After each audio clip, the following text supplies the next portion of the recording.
Welcome, everybody. We are back again for another episode of the Offshore Diaries. This is Paulo Santos, one of your hosts here. Today, we have kind of a unique individual coming onto our podcast. It's not a VA. We're not somebody in the Philippines, but we have somebody that has some different kinds of experiences working with the VA industry in different locations. Bhargavi Sahu, welcome to the show. Thank you so much for having me, Paula. I'm really excited to be here. Bhargavi, where are you currently working now? So right now, we can get into it, but right now I'm located in Manhattan, New York, where I'm working as in sales for a health tech startup. Nice. Now, you and I didn't meet while you were in that role. We met in a much different environment. Previously, you were working at a software development, Salesforce.com development house in Jersey. Mm-hmm. And that's really where our paths intersected. I was consulting for a project that you were managing internally for the team there. And that's where we were able to kind of work together on a project for the first time. You came to mind when I was thinking of people to get on the show because you have a very unique background. Obviously, no guessing you're not a white American, but you were raised here, Mm-hmm. right? You were raised here. So what is your background? So a little bit about myself. I'm a first generation Indian American. Growing up, I always felt like I had one foot in two worlds. So my parents moved here in the early 2000s with, the normal immigrant story, with almost nothing, right? Their journey really shaped how I see opportunities and challenges. I grew up in Central Jersey where we met right outside of Princeton University, and then went to a great high school there. And then I headed over to Philadelphia to a college on a scholarship. Eventually, I kicked off my career in New Jersey at the Salesforce partner company. And right now I'm in New York, living the New York dream. That's pretty cool. So you're first generation. So just to clarify, you were born here or born there? So technically, I was like 6 months old when we came over here, but I am a citizen. I grew up here. You're as American as can be. Yes. No accent whatsoever. And everything else. So let's talk about your past role where we did meet, because I think that was a very unique place for you to be working. That was owned by an American Pakistani. Is that right? Bangladesh. Bangladesh. Yes. Bangladesh. I'm sorry. Same area though. I'm close in my brain. So, but it was a very unique environment because you had a lot of other Indians. You had some other people from Bangladesh, from other, countries from that region, but you also had a large remote staff team from India, Bangladesh, the Philippines, and South Africa, I believe, as well, and probably a couple other places mixed in with your current team that was local in New Jersey, right? And you worked with across the board, right? So that's really what we want to talk about today. Is really talking about some of those things, some of those different virtual and remote workers that you guys had, and especially the cultural differences. Especially you being an Indian American. More American with one foot in the door here, and Indian with a foot in the door in that culture. A foot in that culture. But really talking about the nuances of working remotely with the different cultures and your experiences with them, because you were able to work with them directly, right? So just before we get into some specific details, did you enjoy working with virtual people, considering that was the first time you worked with that? Or did you feel like it was kind of just a weird thing overall? Forget Indian or Filipino, just overall, just the virtual remote world. Truthfully, I loved it. I loved how everyone brought their own perspectives from their culture. It was a very enriching experience. And I think that each culture, like you mentioned, I worked with VAs from Philippines, South Africa, India even. So everyone brought their own unique strengths, and I thoroughly enjoyed it. think I'm very grateful for that opportunity to work with people from different backgrounds. I found the experience to be very enriching. Each culture I worked with, some of the ones you named, like the Philippines, South Africa, and India, everyone brought their own perspectives and their own background to the workplace. And I was able to really connect and learn about different ways of communication and collaboration from that experience. So from the Philippines, what kind of workers did you guys have from the Philippines? What were their roles like? They had their hands in each, a lot of roles. There was mainly, I think it was mainly administrative and project coordination roles, but that's not to say we also didn't have some team members working more on the technical side of things, utilizing, the Different tools and stuff that you different guys were using? tools. Yeah. Yes. Okay. That's pretty cool. So a lot of companies that I've spoken to at least, have really bad misconceptions about working anything remotely at all. Not just remotely offshore, just remotely, period. Right? Okay. Did that change anything? Did your experience there give you any kind of undo any misconceptions about remote workers and virtual staff overseas? So this was my first experience working with remote workers, so I didn't have any misconceptions or ideas coming into it. However, I think one of the biggest misconceptions is that virtual assistants from other parts of the world might need a little bit more hand-holding, and they might not be as productive as in-house employees. I think that's completely false. In reality, I think VAs are often more proactive and resourceful just because they are grateful for the opportunity. They bring a lot of expertise and efficiency to the table. So I think it's really just about from the beginning, having a clear sense of communication with them. And that's, that sets a good tone for the work environment. Okay, here comes some of the dirtier questions, right? So did you find communicating with one of the cultures, the Bangladesh group or the Indian group versus the Philippine group, different in any way? Better, worse, just different? Different, yes. Sometimes. I don't, I think it's important I think it comes down to an individual level. I think each person has their own strengths and weaknesses. Just from my experience, though, I do feel like Filipino professionals have another level of emotional intelligence and warmth. And it was a very enriching experience working with them because they also taught me a lot about how to communicate directly. Listen, and also, you are totally fine to just say Filipinos are awesome. It's totally okay in this podcast. I'm not going to bash you for it. No, I mean, that's, in short, that's what it is. But, also other cultures, they taught me different things as well as how to, problem solve and brainstorm. And so not one or the other that I prefer to work with. I think there's different strengths in each group that I was able to kind of take away from. Got it.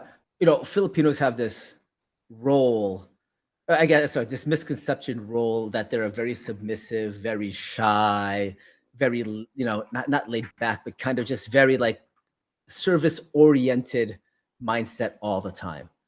Did you find that the case? And was that a good thing? Was it a bad thing? Was it annoying? Or, how did, was that the case for you? That's an interesting question. Again, I think it's important to remember that each individual is unique.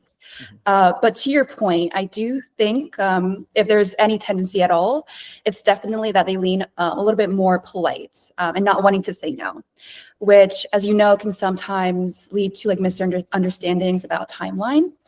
But I think, again, with a good open communication style and a supportive environment, that these challenges are easily overcome. And it wasn't anything that stood out too prominently. I just think that's a good problem to have. Got it. Do you work with any remote workers today in your current position? Right now, we do have a team overseas in India and a little bit in Europe, but yeah, mainly India. Okay. How is that? So we talked about a little bit about the VAs in the Philippines and stuff like that, and your work with them. Working with the Indian groups and VAs that you do now and in your past role, right? Do you see any challenges? Are they better skilled in specific things? Are they less skilled in specific things? How have you kind of dealt with that, or what have you seen and experienced in that? Yeah, so the group of individuals they work with in India, they're not technically VAs. They have they're dispersed across different what do you call, like, organizations Okay. at the company. So it's a very hard comparison to make. That's I fair. think because again, we have some individuals in sales, so they have, those individuals are strongest suited in communication. We have some doing more engineering type work. But yeah, I think overall, working with anybody across seas has its own like set of challenges. One of them being, as you know, like the time zones. Right. But there's that. Okay. Having worked with remote workers yourself, Mm-hmm. and also being a female minority yourself, Mm-hmm. working with Americans in various roles at your past company, do you feel like they also need to be guided on how to interact with these different cultures a bit, because because of that cultural gap that you're able to bridge in many ways because of your background? Yeah. I think, growing up in the South Asian diaspora, I've always felt like a duality. Growing up in the US, being very Americanized, but also holding up like traditional Indian values or even Eastern values. So that helps me. That's an advantage in a sense, because it kind of shapes how I communicate, how I lead, and how I interpret respect, time, and confrontation. So there is that cultural gap there about, how do you communicate from someone if you've never been there, if you never experienced their culture? How do you speak to them about confrontation? Because each culture, deals with that differently. So I think that's a very important aspect to take note if you are working alongside colleagues in another part of the world. No, definitely, because I think even if you're born there or even born here, right, you still got parents that you grew up with. You still have circles of families that were kind of influencing you, that teaches you these cultures, that is kind of pounded into you. Right. And you understand when, and I'll be blunt about it. Most of the VAs in the Philippines, their clientele are middle-aged white men, right? You have a middle-aged white man looking down at a 5 foot tall Filipino girl. They're intimidated. They're intimidated, right? So, given them the nuance of, okay, maybe you don't want to scare the crap out of your VAs. You don't want to intimidate them. You want to work with them, work with their skills, and work with their personality types. It's hard to do if you don't know what those personalities are, or you weren't raised with them, or you weren't around those things. So I do believe that there's that little bit of culture gap that needs to be met along the way. All right, I'm going to ask you the personal question, because you have an Indian background. Is the accent a challenge more for the Indians versus the Filipinos that you've worked with? Do you mean the accent? Can you kind of clarify? Yeah, I remember. I remember years ago when the call centers all started flooding to India, and 5 years later they were all in the Philippines, right? And a lot of it was because of this cultural gap. I'm sorry, this gap with the accents overall that a lot of Americans couldn't get over, right? Do you think that's something that like the Indian VAs, specifically remote workers, should be working on, or do we really think it's not really a challenge? I think I'm very fit to answer that question, just because I don't have an Indian accent. However, a lot of my extended family might have that, right? So I understand, I hear it, and I can understand it, but it's important in the large scale of things to work on it. In short, work on it. But then again, like you mentioned, it's been kind of relocated over to the Philippines, the majority of it. And I think that's done for a reason, because I think Filipinos, they have they still, I wouldn't say they don't have an accent, but they have a little bit more of a similar accent to, or a easier to understand accent. I think comes down to like, the language that they speak in India and how they naturally speak. And so that comes out, even if they're speaking like proper English, and they are, they get that educational background, it's still something that I think with a little bit of effort can be worked on. Well, it's funny, from the Filipino standpoint, after the call center started coming to the country, there's colleges that actually don't allow anything but English to be spoke on campus. Since, right, like it's been a high level thing. And personally, I have kind of this double-edged belief about it. Like it's great because it helps them get better jobs in many ways. At the same time, I also feel like we lose our culture as a country and as a nation at the same time. I get it. And I do understand, like, especially for outbound sales and customer service roles, hearing an Indian accent on the phone when somebody cold calls you is like 99 out of 100 times it's a quick hang up. Filipinos maybe like 95 out of 100 times, but it's that little bit of an advantage sometimes that helps, the Philippines get those roles, especially on the outbound sales and customer service phone speaking things. You also had a unique environment and situation where your past company actually brought over Filipinos from the Philippines to actually work in the office physically. Was there a benefit for that? Yes, absolutely. And this kind of ties into, the return to office orders. In general, if you have a workplace rooted in person, it allows for more immediate real-time communication. It allows for better problem solving. You also get to understand how people work, their workflows. And then especially with having the Filipinos come over, it was a very culturally enriching opportunity. With the cultural exchange, we often celebrated different holidays of the people in the company. So oh yeah, you guys love parties, by the way. You guys love parties. There's a party for everything and anything I can imagine, which is great. Yeah, so I think definitely having them in person, it really allows to build meaningful relationships, and those parties as well. That's cool. Was there any challenges to having them in person? No, I wouldn't say so. I would say the more the merrier. More the merrier. Okay, cool. Which is interesting because coming up in a very future episode, we actually have a human resources immigration attorney from the U.S. speaking about bringing immigrants over on visas to work here and why it's not always recommended and the really risks and challenges from the corporation side and the immigration side of things. So that's an upcoming episode for us.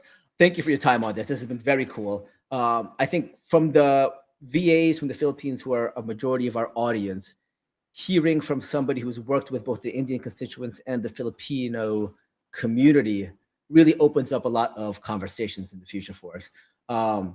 It's funny because if you look at the VAs in the Philippines, the remote workers in India, we're fighting for the same business in many ways. You're right. You're fighting for the same clients. Mostly they want US clients or foreign clients, obviously, but they come with challenges and pros on both sides of the equation, right? I'm not gonna pretend that the Indian population is not better than the Philippines from a technical standpoint all day long, right? I will also say that I do believe that the Filipino community, based on which is like emotional intelligence, are a much warmer culture to work with in many ways, right? And that creates a lot of different things. And maybe it's just a scenario of which roles should we be going for as a community or not going for, right? And I think you brought a lot of stuff to the table. Bhargavi, this has been great. Thank you so much. And we will, hopefully talk again soon.